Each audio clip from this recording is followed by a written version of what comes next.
Hello and welcome to this new video tutorial of Opencart Varnish Cache plugin, and in today's video tutorial we'll be showing you the workflow of this particular plugin.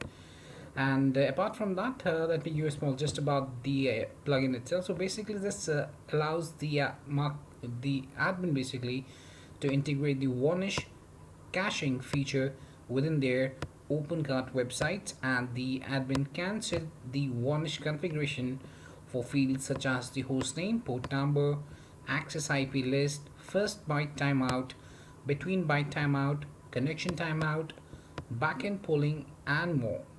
Apart from that, the users would be able to check the connectivity of their website with the Varnish cache by inspecting their respective website pages.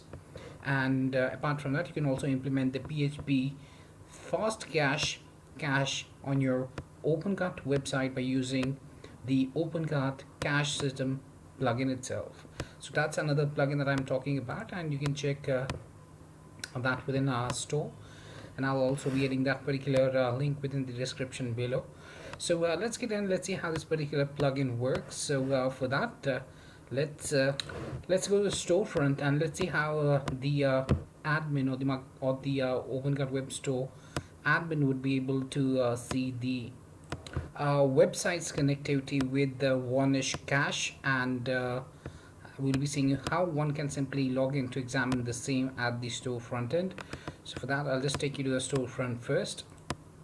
So to check the same, you just need to navigate to your Opencart web store, as you can see right now. I've just gone to my store front end. Let me open that up. So we'll be logging in, or there's no need to log in as well.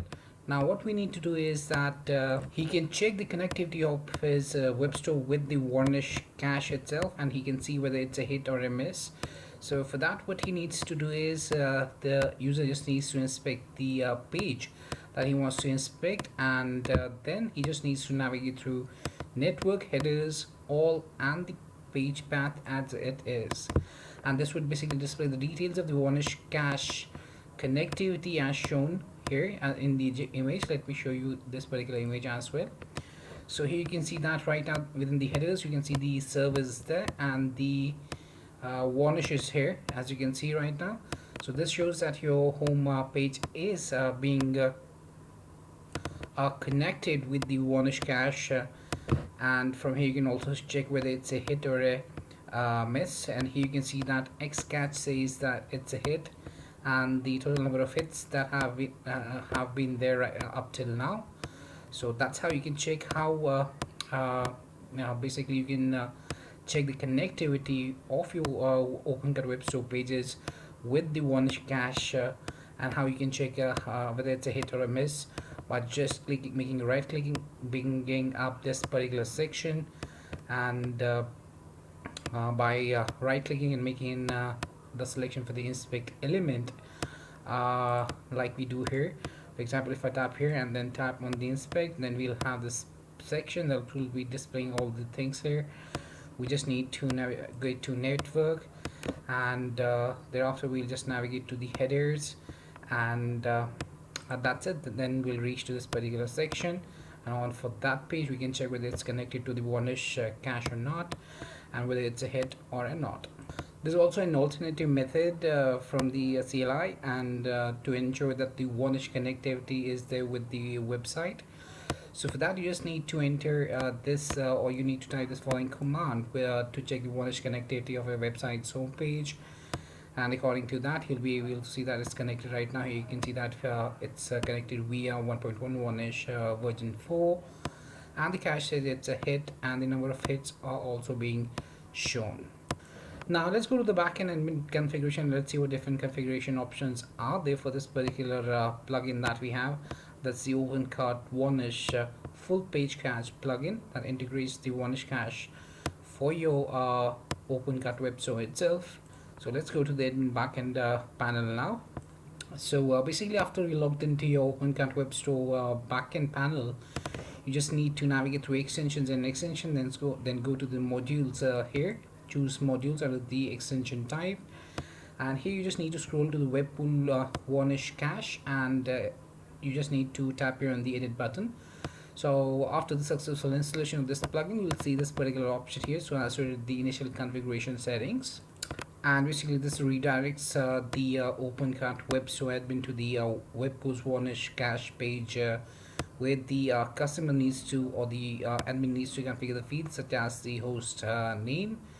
He can set it the feature or the functionality to be enabled or disabled by choosing the status as enabled or disabled. He can set up the backend host. He can set up the backend port. He can also set up the access list or the allowed purge IP list to be set up. And for the backend host, basically here the IP address of the user's host device needs to be entered. Then for the backend port, basically I've told you what we have. Then we have the what we says the access list, and here the admin basically needs to set up more than one IPs, and if no IP is set here, then it takes in the IP of the default host. So kindly check that up. And then we have the first byte timeout in seconds.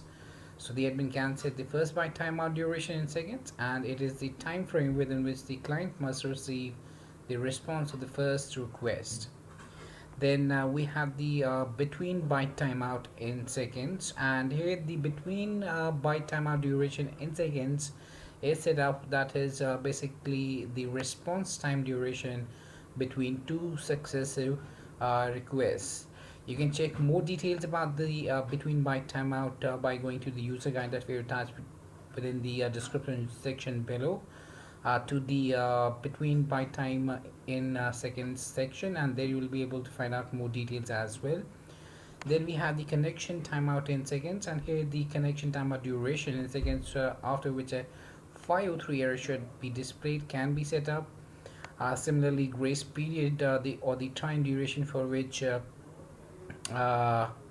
the client can hold the resources before releasing it to the Varnish can be set up as well under the grace period. Then we have the cache time to live section here, and here the admin would define a time to live time span in seconds, and it's a process of storing the copy of the website's resources such as images, text, videos, etc. Then we have bypass URL, and here the admin would be able to list the URLs of the website pages that would not be requiring the caching process. Then we have the backend polling, and here the admin can enable or disable this option, and while enabled it allows the client requests to be sent to the server if the Varnish cannot respond to the client requests. Then we have the accept encoding, and here if the admin enables this field, then the JS, CSS files and the images would be saved in the compressed form within the Varnish itself. And lastly, for the initial configuration, just tap here in the save button, and let me tell you about the altering or the modifying settings for the Varnish what we say as the full page caching. And if for example if the admin makes any changes or updates any configuration settings here that are relevant to the Varnish cache settings, then firstly the VCL file must be exported, and that can be done by just tapping here in the export VCL file tab, and then you can easily add the changes to the default VCL file. So before making the changes to the Varnish cache settings or here, you just need to export the VCL file for the first config, and then you can make the changes to default VCL file itself. So for example, if the admin alters the first byte timeout duration 200 seconds, thereafter the admin must basically first click on the export VLS file or the VCL file basically here on the top right hand corner, and then he must basically go further, download it, and the file would be downloaded, and here you can see the VCL file basically, or the Varnish configuration language file, which is basically a domain specific language that entertains or includes a description of the requested handling and document policies relevant to the Varnish cache itself. So basically, that looks like something like this, having the details of the first byte timeout, byte between timeouts, connection timeout, and the rest of the details like the URL, interval, timeout, window, threshold, and the initial as well.